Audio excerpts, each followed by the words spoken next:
thing that I think about when I think about Taylor Swift is she's got this massive creative stream right now. She's literally puking out songs. She can't stop. But it's going to stop, and it's probably going to get worse before it stops. And I think about this with artists a lot.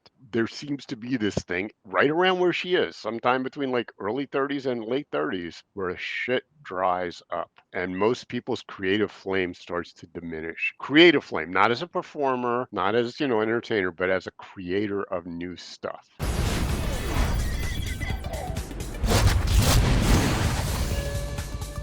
You're never right.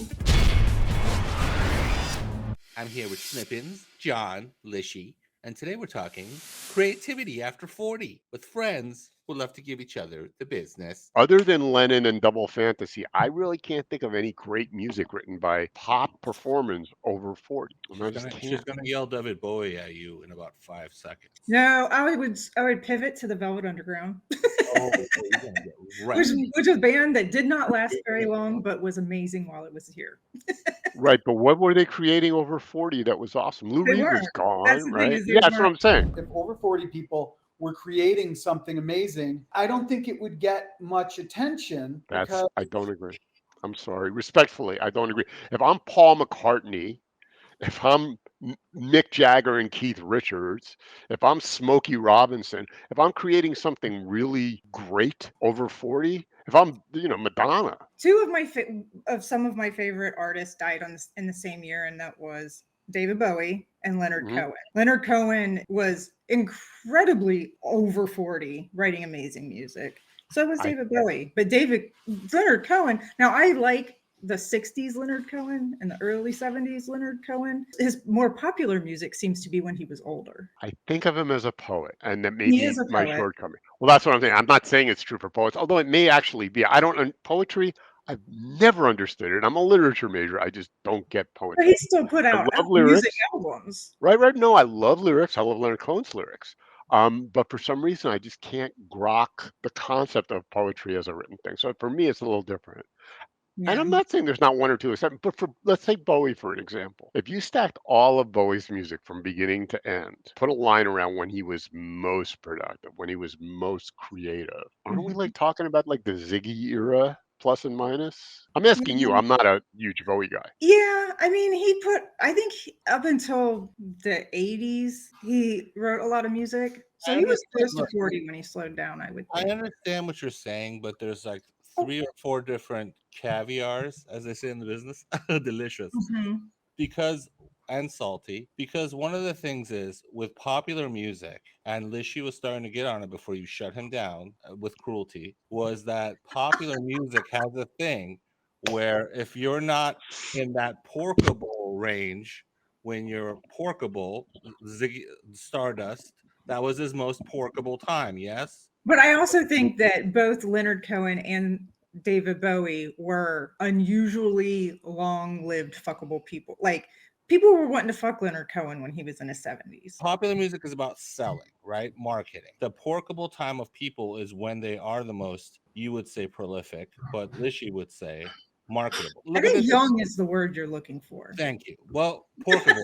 Again, porkable. Popular music is a very niche flash in the pan thing. And so you're saying, why is it so flash in the pan? And you're saying it has to do with age, but I'm trying to say that it has to do with marketing and when they're the most marketable for popular music, and that's when they're the most porkable. I'm not talking about performing arts at all. I'm talking about creative arts. I respect your point, Boney, and I do think that, when you get older, it's harder to retain an audience. But what I'm talking about is it seems to me like this creative flow does just die at a certain point. For someone who feels that, I don't think the compulsion to create goes away. I think Paul McCartney still wants to write music, but his music is just crap, respectfully. well, just because you say respectfully at the end of I'm this, just saying. with all due respect, Yeah, you suck.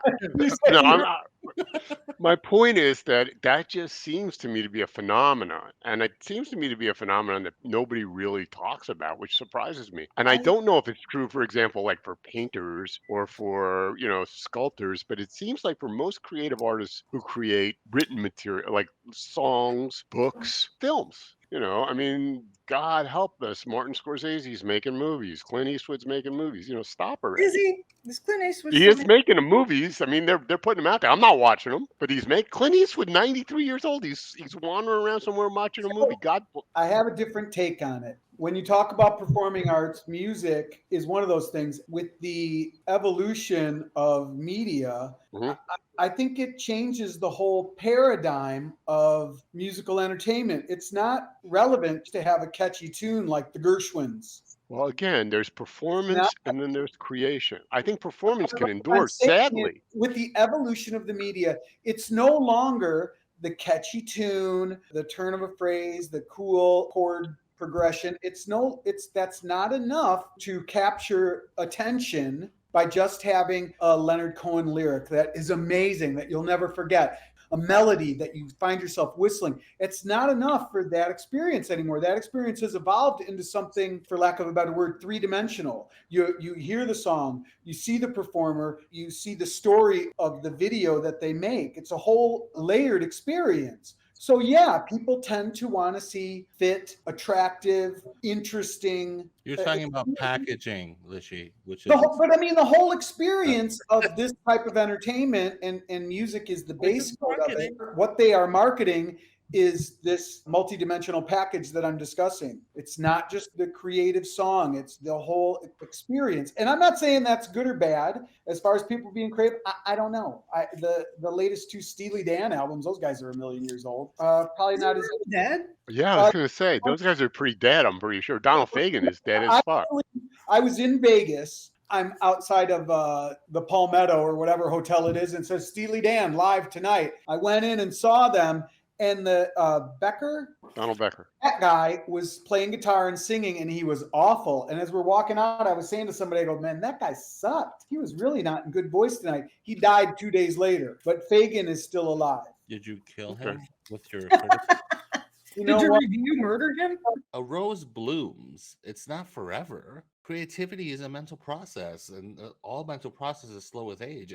I don't think it's a magical mystery. That's where the expression strike while the iron's hot comes from. These guys I knew who were 10 years older than me were saying that when they were kids, like if Kiss came to town, it was like a festival because that was Right. the only way they got to actually see them. You grew up with MTV, which I did, and I would see the people all the time, but they never got to see them.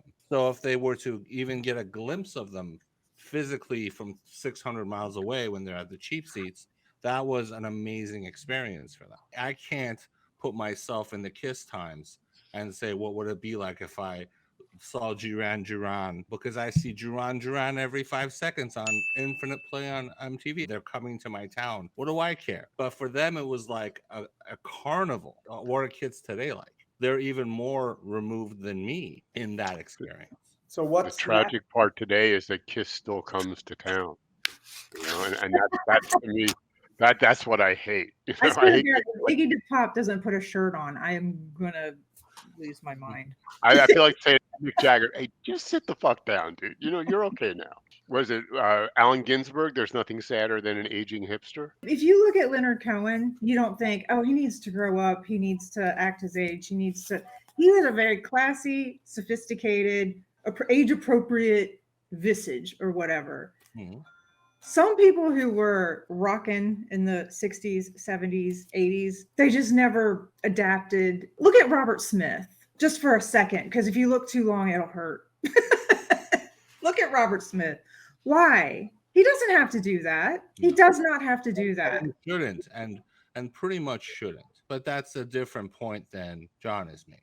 John is saying that they can't anymore because Well, they they can't. can No. if they As adapt. performers, they can. As creators, they can. Again, this is a distinction that I'm standing by. I'm not saying that Mick Jagger can't put on spandex and strut the stage at 80, whatever the frick he is. But it's just kind of weird because now he's walking around showing off a package that doesn't work anymore, you know, and he's showing it to people know, who keep are having kids. geriatric.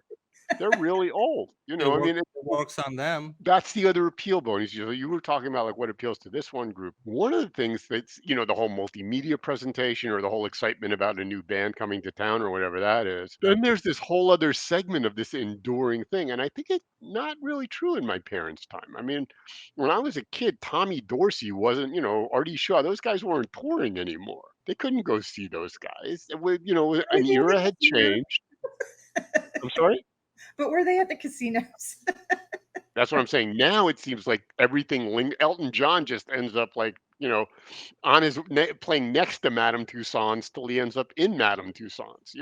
And I don't know that I really understand that. If you really like their music, you could hear the music whenever you want. That doesn't change. Exactly. But so what you're talking about is you don't want to see them do the thing that they used to do. Worse. Yeah, anymore. Inevitably worse. Why can't they just evolve to something that's more appropriate? Marketing tells them that when Piano Man guy gets on stage, they want to hear Piano Man, and they don't. I'm not talking about the music they play. I'm talking about their aesthetic. But I They am. have. Well, it all comes down to the Not same. some of them. Well, no, it all comes down to the same thing, which is they're marketing people. They're people who tell them the person who dresses them, the person. See, they don't dress themselves. I have a hard time believing some of these decisions were made by people who professionally fashion people. They're not saying no to Madonna because then they're Madonna's former stylist. So nobody's saying to Madonna, hey, you're a grandma, stop wearing that shit. But somebody ought, which is your point, Snippets, and I agree. You can be an artist that writes music and you can be an artist that sings music, or you can be an artist that does both. Taylor Swift is just this songwriting machine, and it's going to stop. Or even worse, it's not going to stop. It's just going to get bad. And when you're Taylor Swift and you've got 70,000 people a night screaming the lyrics of your songs at you, and suddenly they're not buying your music, and suddenly, people are going, that one's not so good. It's got to feel terrible. Because I think the urge continues. I think there's still this compulsion to create. It's just now you're kind of creating lesser stuff. You get to a certain point and you can't do that anymore, but the need to do it is still the same. And I always was jealous of people who had artistic compulsions. And now it's like, that's got to be the worst curse ever. Some artists pivot to a different art form that suits them more. Some people are talented in multiple areas of art. Look, you're talking about two different things. When somebody has a job forever, any job, you're going to get sick of it and not want to do it anymore. But what if that's what everybody keeps wanting you to do? That's 1,000 times worse. That's a little different, but yeah, that's another one. I mean, that was my life. That's everyone's life. Me and my buddies, every other Saturday night since COVID, we get together on one of these things, a Zoom, and we play songs. We just play songs, and we suck. We're not professional musicians, but we play because A, it's fun. B, it's creative. C, it's a reason to get together. 4, ABC4. So these people that do it for a living, they love it. Why should you stop playing? It's called playing because it's fun. So yeah, it's kind of interesting, this whole creative. I never had that. I just had what I was apt at, what I was good at. And so that's what I did. Look, people who are in TV shows, who are friends in a TV show, everybody's like, oh, why don't you guys talk to each other anymore? It's because it's a job. It's just like you and any jobs that you have. Did you still talk to every coworker you've ever worked with? I don't talk to any of them. Yeah, I don't talk to anybody. Fuck those guys. Like when an actor is being interviewed for a movie and they're like, what was it like working with this person? To that actor, this was 2 years ago. So try to remember to a job you had 2 years ago and try to talk about it live on television like it just happened. It's ridiculous. And it's the same with musicians going to work. These are people they work with. Over time, they just didn't want to do it anymore. They wanted to do something else. I did what I was good at because I wasn't qualified to do anything else and because they paid me an unreasonable amount of money to do it. Which is right, but I had no compulsion to do it. I could turn around and walk away tomorrow. I did. When I left tech, I never thought about tech again. But that's the worst reason to have any job. Well, I mean, my children had this annoying habit of like getting hungry. Well, that goes back. Some people who are in a band want to tour because that's the only way they get paid because they're not on the publishing. And then the people who are on the publishing never want to tour because they're getting money from the publishing. So that's why a lot of bands break up because two of them are on all the publishing. They're getting money anyway, and they don't want to tour.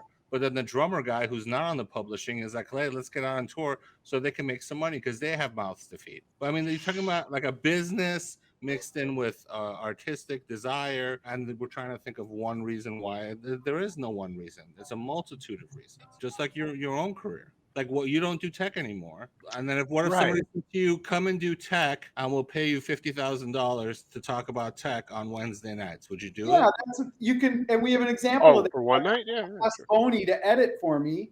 He was the editor, and he's like, "No fucking way! I would rather rip out my own eye and fuck myself with it than But- do anything for Dan." Oh, Well, that's a common, I've heard that often. Put my skull and eat my brain than do It's any favor for somebody that I used to work with, who I called my friend. Oh my goodness. So I have tallied our votes, and feel free to write in the comments section who you think is never right in this episode. But I would rather watch him starve and die and kick in. Starving and dying. What is if you want YouTube to feed you, you have a real problem. You're never right. Don't forget to like, comment, and subscribe, and hit that notification bell if you want more content from the Never Right podcast.